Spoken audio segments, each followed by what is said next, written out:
It was a Sunday morning like any other. Maybe a pilot climbed into his cockpit.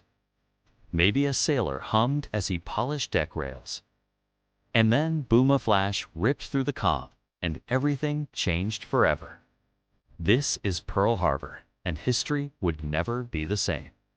Exactly at 7:48 a.m. on December 7, 1941, the first wave of Japanese aircraft descended upon Oahu. Dive bombers, torpedo planes, fighters. Over 350 aircraft struck with precision. The target was the Pacific Fleet at rest. Battleships in Battleship Row, moored side by side near Ford Island.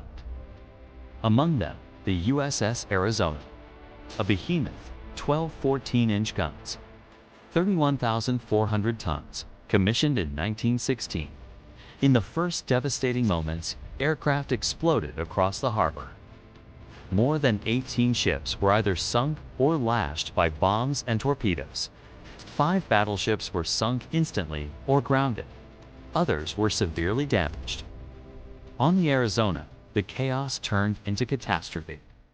At 8:06 a.m., a bomb pierced the deck and detonated the forward magazines. The resulting explosion lifted the ship. She broke apart. Flames surged. The blast triggered fires that burned for 2 days. Of the 1,512 sailors and Marines aboard, 1,177 perished.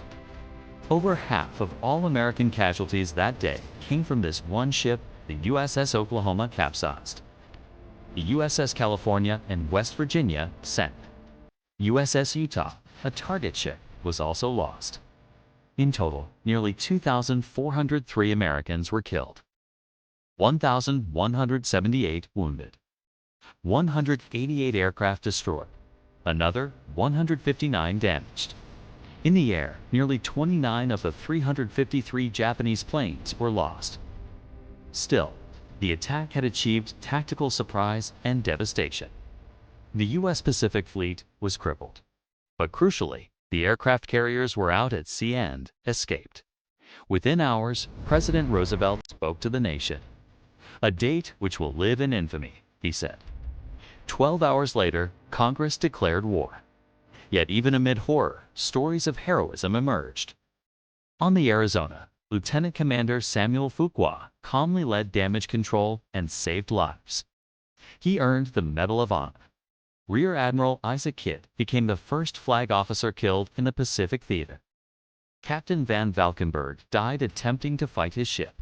Among the Marines aboard Arizona, only 15 of the 88 survived.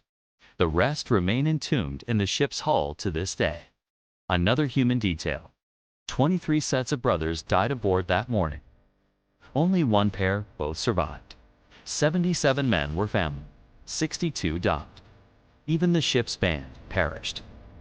21 musicians who had gathered to play the flag-raising ceremony ended up manning battle stations.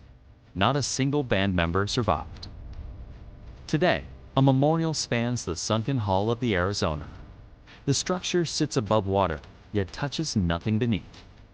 More than 2 million visitors come each year. The ship remains a symbol. Her crew are not forgotten. Meanwhile, Lou Counter, the ship's last survivor, died at 102, but kept memory alive. He flew daring missions afterward. What Japan achieved tactically, they failed strategically. They did not destroy the carriers.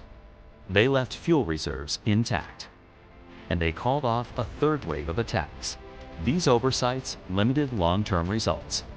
But the psychological impact was immense. American isolation ended. Unity began. The nation pledged to fight, and the Pacific War became total. Military readiness, policy, and naval strategy all changed. Battleships were no longer the face of naval power. Aircraft carriers and air supremacy became decisive. The Arizona's sinking signaled that shift. Now, imagine all that power, that preparedness, resting in sunlit calm, then being torn apart in 90 minutes. That single morning changed the course of history.